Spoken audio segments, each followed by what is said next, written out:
Assalamualaikum. Hari ni kita nak main wak papik beluk deh. Mula-mula kita goreng beluk dulu dah.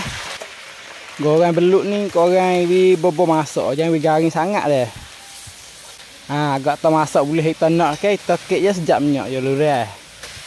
Lepas kita goreng beluk kita main tumis kakah papik pula dah. Ni kakah berang kita nak bakar deh. Mula-mula kita buh minyak masuk dulu sikit dah. Lepas tu buh kakah papik kita berang dah.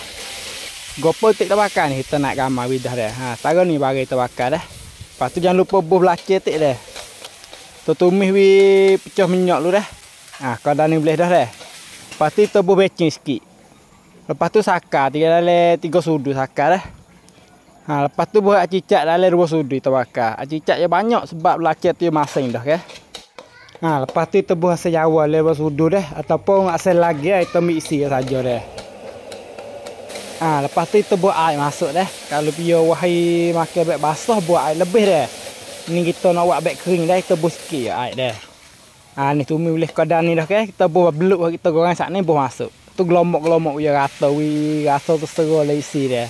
Lepas tu jangan lupa buat dah 5 perut masuk sikit dah. Lepas tu goreng dah 5 perut masuk dah. Lepas tu boleh nak cer bagi ruk sayang ataupun nak cer taruh dah. Boleh juga dah. Goreng ketaruh ni boleh dah ni. Lepas tu kita ambil buah pinggir dah. Lepas tu terima kasih banyak dia mau tekan berjari, tekan wocai, tekan cer dah. Ni kadar ni sudah dah papik beluk kita. Boleh dah terang dah.